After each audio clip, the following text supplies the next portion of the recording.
Imam Sha'rawi mentions something about these letters. He says that the Arabs were very keen to refute the Quran and challenge the Quran and bring any kind of fault or defect in the Quran.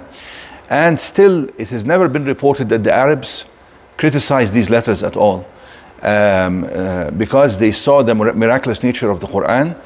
And so even these letters, although they did not understand the meaning of it, they still did not object to it. And yes, Arabs sometimes used a letter that didn't have a meaning at the beginning of certain poems. Just, for instance, he would say ayah, and then he would talk about something else. Could be drawing the attention of the person to what is coming next. That is another important one that's not mentioned here, that Imam Mawardi did not mention. But yes, absolutely. We had been reading about the Al-Kaba'ir, the major sins, and basically we read all the hadith on this matter.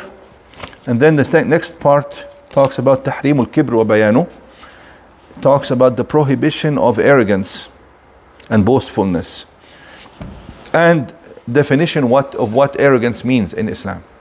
We will read a couple of hadiths on this matter. عن عبد الله بن مسعود عن النبي صلى الله عليه وسلم قال لا يدخل الجنة من كان في قلبه مثقال ذرة من كبر قال رجل إن الرجل يحب أن يكون ثوبه حسنا ونعله حسنة قال إن الله جميل يحب الجمال الكبر بطر الحق وغمط الناس.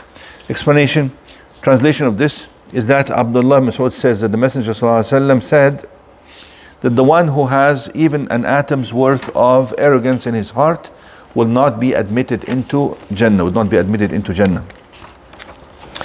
And then a man said, but one of us would love that he would wear very nice and fancy clothing and nice shoes. He thought that he misunderstood what arrogance means. He thought that if you wear fashionable clothes or neat clothing, then you are arrogant. Prophet ﷺ explained and says, Inna Allah jamilun yuhibbul jamal. Allah is beautiful and Allah loves beauty. Then he explained and says, Al-kibru batrul haqqi wa ghamtun nas. Kibr or arrogance is the rejection of the truth. A truth is brought to you and you reject it openly. Wa ghamtun nas means to belittle people, to see that you are better than others. This is the meaning of al-kibr. Another hadith, Prophet ﷺ says, لا يدخل النار أحد في قلبه مثقال حبة خردل من إيمان ولا يدخل الجنة أحد في قلبه مثقال حبة خردل من كبرياء. He says here that a person, even if he has the weight of a mustard seed of belief, he would not be admitted into the fire of hell. And I will explain that. And the one who has as little as the mustard seed of arrogance will not be admitted into paradise. Now the admission into paradise or hell here, even the previous hadith, al-kibr, although it is a major sin, it is not kufr, for it is not total disbelief in Allah. When he says la yadkhulu al-jannah, means that he is not deserving of being admitted to Jannah right away without a punishment. He would be held accountable for that before he can be admissible into Jannah, okay? But it doesn't mean that he will never enter Jannah just like the kuffar, because unless his kibr was so extreme that it mounted to rejection of Allah himself, then that is a batrul haqq, that is total rejection of all truth including Allah or the messengers or the books or so on. That's definitely never entering Jannah at all, okay? Here same, when he says that the one who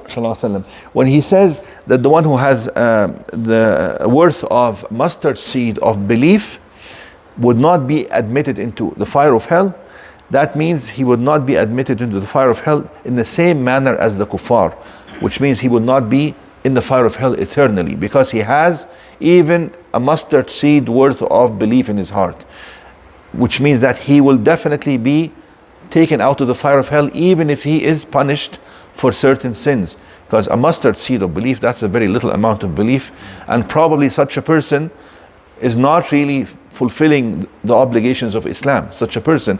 And that's why it is mentioned that actually when the angels and the believers are making intercession and bringing out of the fire of hell and the prophets, he said أخرجوا من النار من كان في قلبه مثقال حبة خردل من إيمان. He would say, bring out of the fire of hell those who have the worth of a mustard seed of belief in their hearts. So we know that some of them will actually be, Allah may forgive, but they may also get punished. But they would not enter the fire of hell like the kuffar, where they are there forever. The same manner, the person who, just like I mentioned, who has kibr will not enter Jannah, just like the full-fledged believer, the strong believers who enter Jannah without a previous punishment. You follow that? Finally, لا يدخل الجنة من كان في قلبه مثقال ذرة من كبر. Actually, another narration that has exact same meaning. So basically, we've covered this part. Any question about this one? Hey, stop here, inshallah. Yeah.